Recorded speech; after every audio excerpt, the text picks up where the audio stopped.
Saan ka man naroroon, mahal ko. Mananatili kang buhay sa aking puso.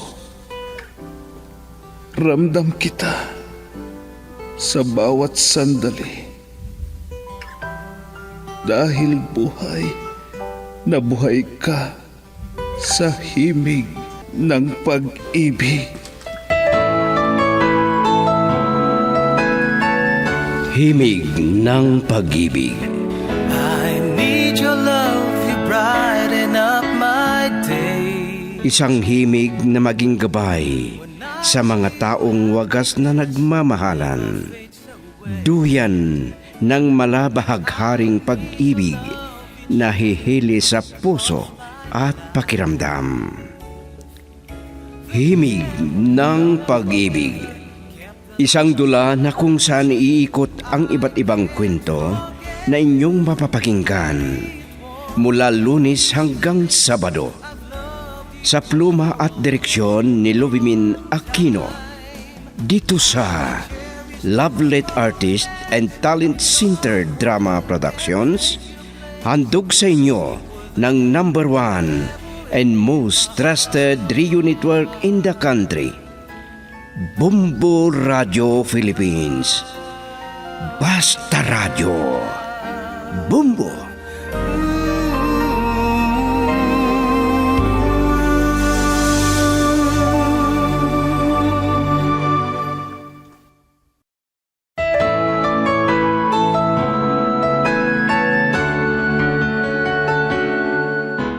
Ang nakaraan, lihim na pumunta para magpa-check up si Rima sa doktor dahil sa lagi siyang nahihilo at nasusuka.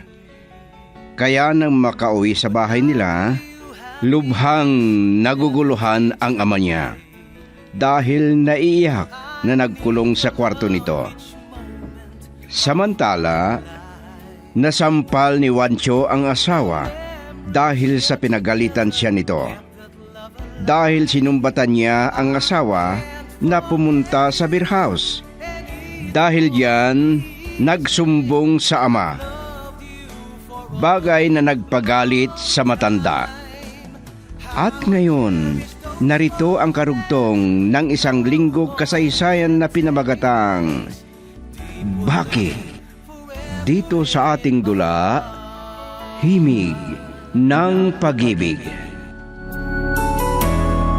I need your love each moment. Anak, nakalimutan mo sa sinakyan mong tricycle ang binili mo. Wala. Hindi na ako namalingki. Sige, dyan na po kayo. Pumasok sa bahay. Parang naguguluhan. Bakit kaya? Ano ang nangyari sa kanya sa pinanggalingan niya? At bakit wala siyang nabili? Na-hold up ba ang anak ko?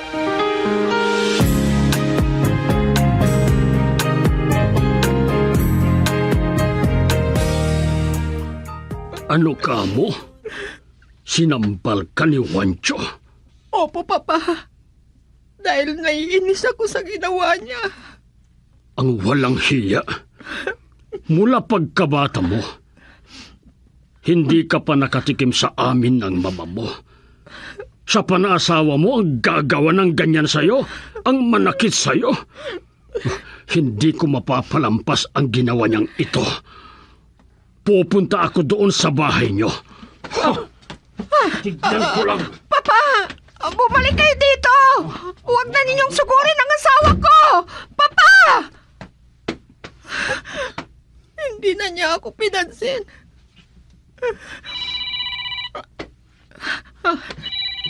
Si Wancho.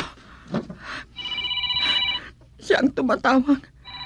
Sagutin ko at pagsabihan ko na umalis siya dun sa bahay namin. Baka may mapahamak sa kanila ni Papa.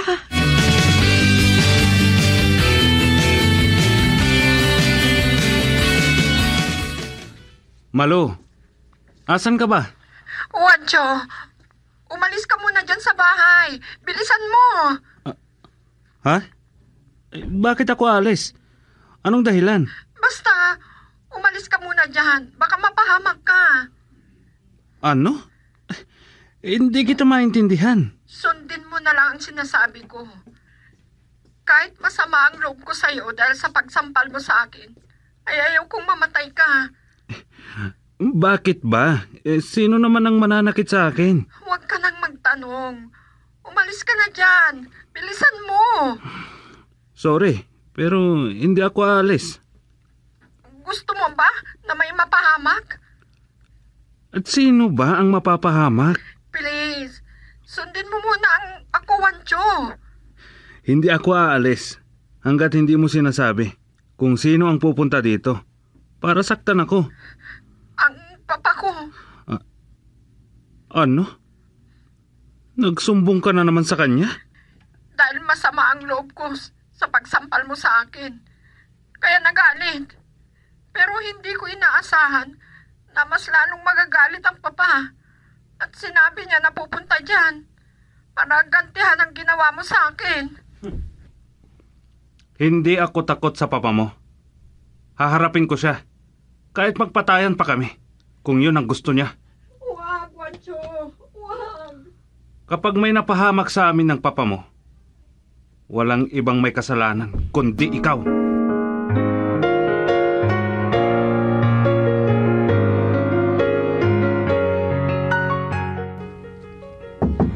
Rima!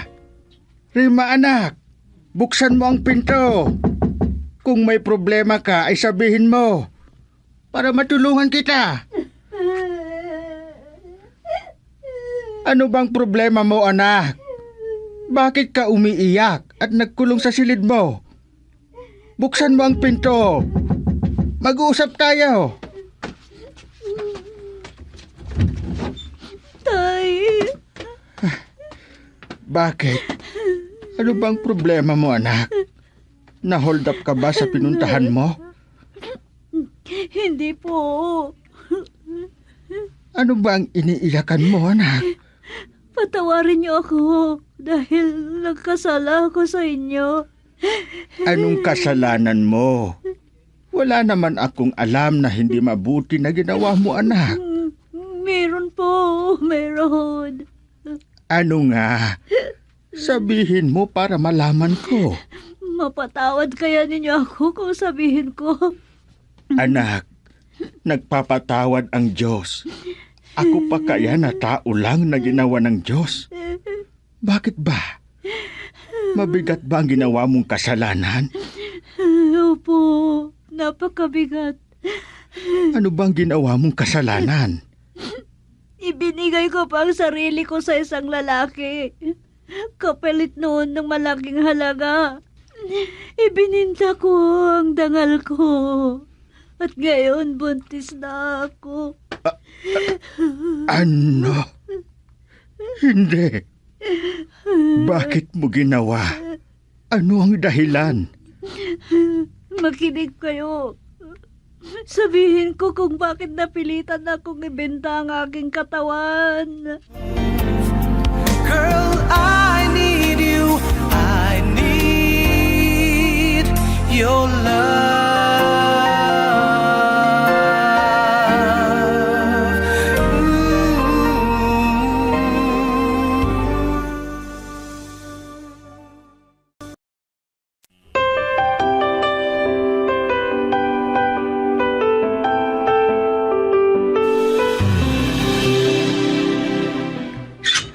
Juancho, buksan mo ang gate. Harapin mo ako kung talagang matigas ka. Juancho! Oh, walang hiyang lalaki. Takot din palang humarap sa akin. Pero hindi ko mapapalampas ito. Kung kinakailangang paputukan ko, gagawin ko. Lumabas lang siya. Oh!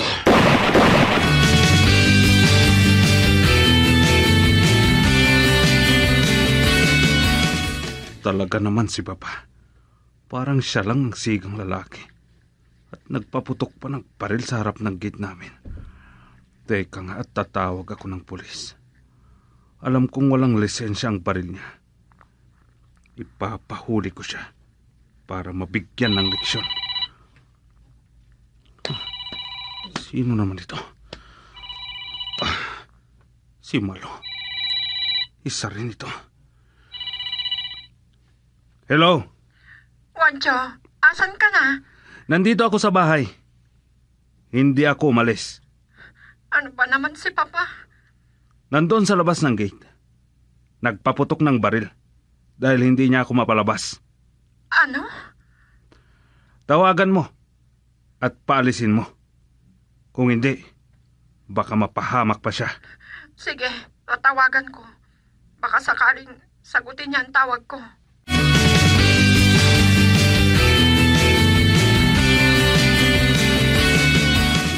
Kanino mo binigay ang sarili mo, anak? At ano ang dahilan para magawa mo na ibenta mong sarili mo? Tay, Gusto kong marinig kung ano ang mabigat na dahilan na nagawa mo ang ganoon, anak. dahil sa inyo. Ano? Nung nagpa-opera kayo, yun ang binayad ko sa ospital.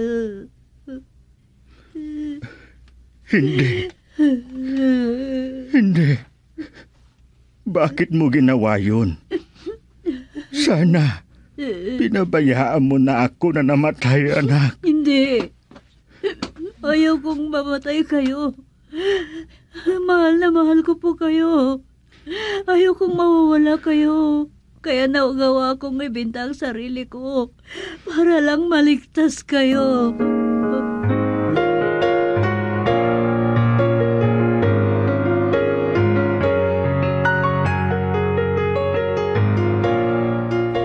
Lumabas ka dyan, Juancho!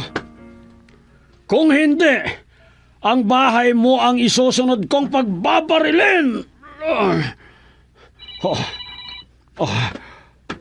Yes, ang cellphone ko. Nagriring. Hello. Salamat. At sinagot niyo agad ang tawag ko, Papa. Bakit ka tumawag, Iha? Dahil nakausap ko ang asawa ko. Ang sabi, nagpaputok kayo ng baril dyan sa harap ng gate namin. Sabihin mo sa asawa mo na lumabas sa bahay niyo at harapin niya ako kung talagang lalaki siya. Itigil na ninyo sanang magpaputok, Papa. Baka may madisgrasya pa kayo. At isa pa, walang lisensya ang baril ninyo. Hindi ba kayo nangangamba? Wala akong kinatatakutan kung ako ang magalit. Hindi ako aalis dito hanggat hindi ko mapalabas ang walang hiyang lalaking yon. Papa, ayaw kong mapahamak kayong dalawa ni Wancho. Kaya umalis na kayo dyan. Hindi ako aalis hanggat hindi ko naiganti ang ginawa niya sa'yo. Oo. Gusto ko ring ipadama ang sakit na ginawa niya sa'yo. Pero Papa... Sige na, Iha. Hindi ako aalis dito hanggat hindi ako makaganti sa walang iyang lalaking yon. Bakit may patrol car na tumigil sa tapat ko? Anong ibig sabihin nito?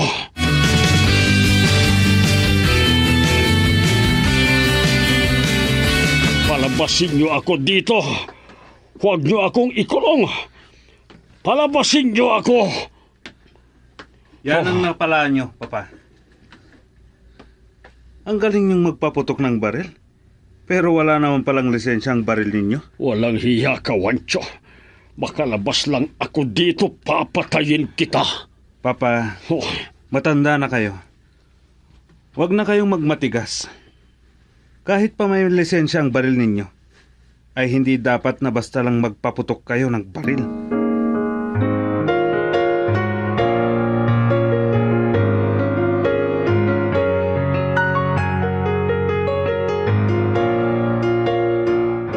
Rema, anak.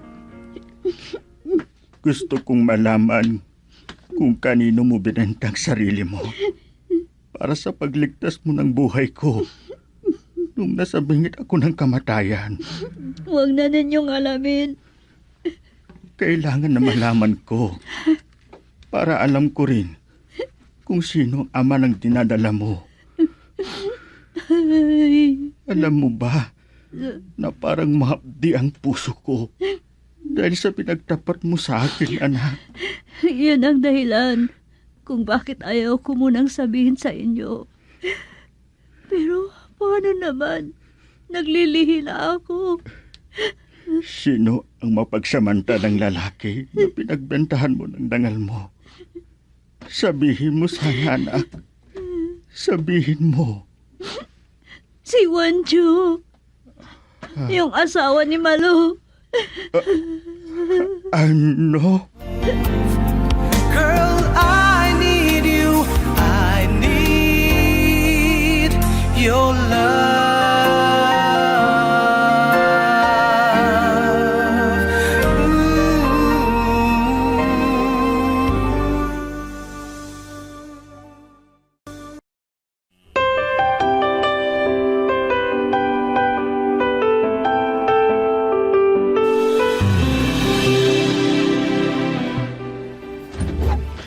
Walang niya ka! Malo, bakit mo ako sinampal? Dahil sa ngayon, nasa bilagkuan si Papa. Dahil ayaw kong may madisgrasya sa amin. Kaya nagsumbong ako sa pulis. Walang niya ka! Ang papa mo ang walang hiya. Dahil parang sinong pumunta rito sa bahay at nagpaputok pa ng baril. Kahit walang lisensya ang baril niya. Pinalaki mo ang gulo sa pagitan natin. Ikaw ang may kasalanan. Ikaw ang dahilan. Kung hindi ka sana nagsumbong, ay walang ganitong gulo ngayon.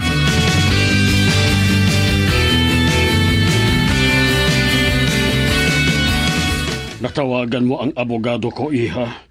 Opo, Papa. At sinabi niya na aasikasuhin niya agad ang piyansa ninyo para makalabas kayo agad dito sa bilangguan. Galit na galit ako sa asawa mo. Papa, patawarin na ninyo ang asawa ko. Hindi ko mapapatawad ang pagpapakulong niya sa akin. Ipinakita niya sa akin na wala siyang respeto. Napilitan daw na nagsumbong sa mga pulis dahil ayaw niyang mapahamak kayong dalawa. Makita ko lang siya. Talagang babarilin ko. Hindi, Papa. Linawin sana ninyo ang inyong isipan.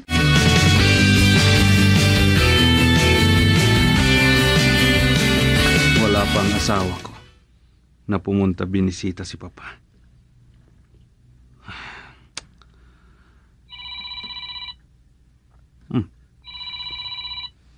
Sino naman itong tumatawag?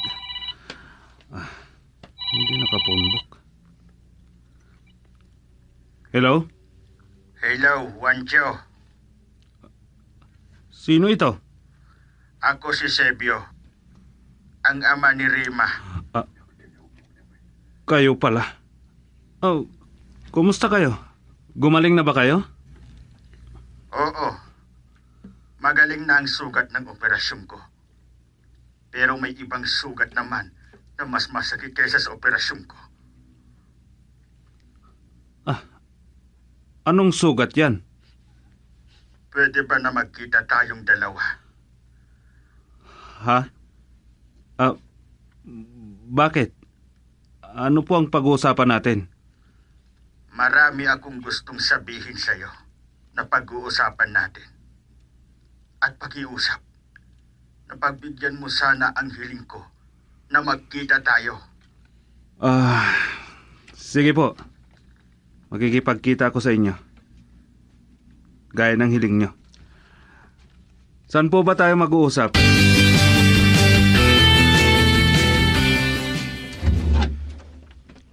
Ay, salamat. At nakauwi na ako, Iha. Opo, Papa. At utang na loob ninyo sa abogado ninyo. Dahil hindi pumayag na matulog kayo sa loob ng bilangguan. Talagang magaling si Atty. Ferrer. Kaya hindi ko siya mabitawan. Opo, Papa. Humanda ang Juancho na yon. Papa, ako na lang ang isipin ninyo. Huwag sana ninyong sisihin ang asawa ko para wala ng gulo.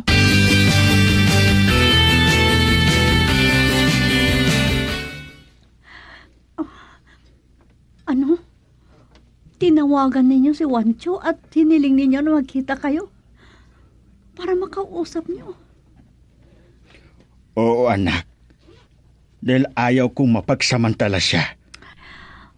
Tay, huwag na ninyong ituloy ang makipagkita sa kanya. Ayokong malaman niya na nabuntis ako. Anak, mas mabuti na malaman niya. Ano? Hindi ba ninyo alam na kung malaman ng asawa niya ang nangyari sa amin, malaking gulo. Oo, malaking gulo. Pero kailangang malaman ni Juancho ang kalagayan mo. Tay, Huwag mong kalimutan at ilihim na may buhay na pumipitik sa sinapupunan mo. Dapat malaman ni Juancho na nagbunga ang pagsasamantala niya sa'yo.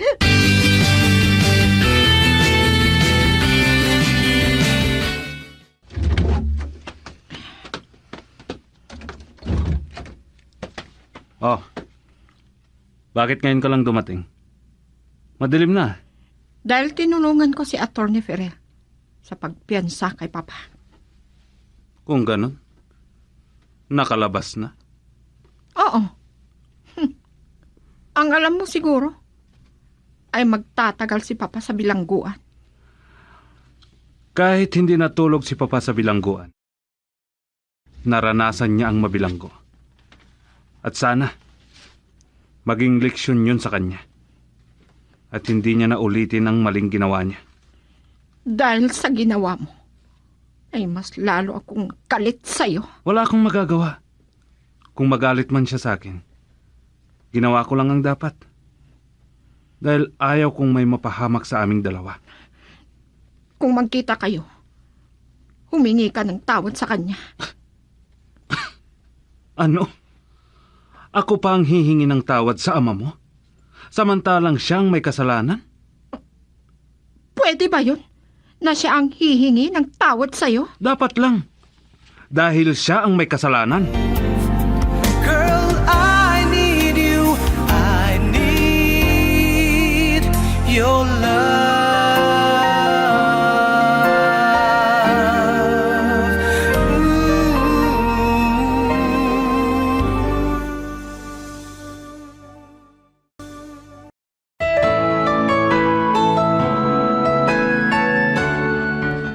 Ano pa ang mga susunod na mangyayari? Mga kaibigan, pakinggan bukas ang karugtong ng isang linggong kasaysayan na ating pinamagatang Bakit? Dito sa ating dula, Himig ng Pag-ibig. Mula sa Lovelet Artist and Talent Center Drama Productions, inihahandog sa inyo ng #1 and most trusted radio network in the country, Bombo Radio Philippines. Basta Radio. Bombo. Won't be easy. I've loved you for a long